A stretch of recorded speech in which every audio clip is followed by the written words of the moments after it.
All time one M এই YouTube চ্যানেলে জানাই স্বাগতম। সুপ্রিয় দর্শক বন্ধু সকলকেই অগ্রিম ঈদ মোবারক। চলছে পবিত্র মাহে রমজান, আর এই রমজান মাস শেষ হলেই উদযাপিত হবে ধর্মপ্রাণ মুসলিমদের সব থেকে বড় ধর্মীয় উৎসব ঈদুল ফিতর। এখন সকলের মনে একটাই প্রশ্ন ঘোরাফেরা করছে যে এই বছর 30টি রোজা হবে নাকি 29টি। বাংলাদেশ ও ভারতবর্ষে কোন দিন পালিত হতে চলেছে পবিত্র ঈদ, এই বিষয়ে এর মধ্যেই সৌদি আরবে প্রকাশিত হয়েছে এই বছরের ঈদুল ফিতরের সম্ভাব্য তারিখ। জানতে হলে অবশ্যই ভিডিওটিকে প্রথম থেকে শেষ পর্যন্ত মনোযোগ সহকারে দেখুন, এবং সবার আগে সবার প্রথমে সঠিক খবর জানতে হলে অবশ্যই আমাদের এই ইউটিউব চ্যানেলটিকে সাবস্ক্রাইব করে পাশে থাকা বেল আইকনটিকে প্রেস করে রাখুন। তো চলুন এক নজরে দেখে নেওয়া যাক।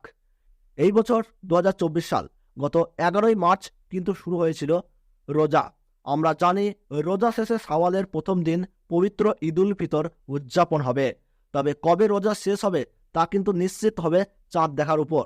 চাঁদ দেখার সাপেক্ষে ঈদুল ফিতর কবে উদযাপিত হবে সেই সিদ্ধান্ত কিন্তু নেবে জাতীয় চাঁদ দেখা কমিটি। আরব আমিরাতের চাঁদ দেখা কমিটির চেয়ারম্যান জানিয়েছেন, এইবার রমজান মাস যদি 29 দিনে শেষ হয় তাহলে ঈদুল ফিতর উদযাপিত হবে 10ই এপ্রিল, আর রমজান মাস যদি 30 দিনে সম্পূর্ণ হয় তাহলে কিন্তু ঈদ উদযাপিত হবে 11ই এপ্রিল। তবে রমজান মাসের জন্য আগে থেকেই কিন্তু 30 দিনের ছুটি নির্ধারণ করে রেখেছে সরকার। আগামী 9ই এপ্রিল বাংলাদেশের মান সময় রাত্রি 12টা বেজে 21 মিনিটে অমাবস্যা শেষ হয়ে 1445 এর হিজরি সনের শাবাল মাসের নতুন চাঁদের জন্ম হবে।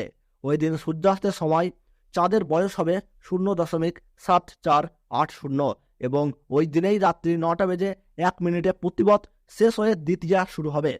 এই বছর খালি চোখে চাঁদ দেখার সম্ভাবনা খুবই কম হতে পারে বলে জানিয়েছে আবহাওয়া অফিস। তবে বাংলাদেশের আবহাওয়া দপ্তরের পাশাপাশি আরব আমিরাতের চাঁদ দেখা কমিটির মতে এই বছর 10ই এপ্রিল রাতেই চাঁদ দেখা যেতে পারে।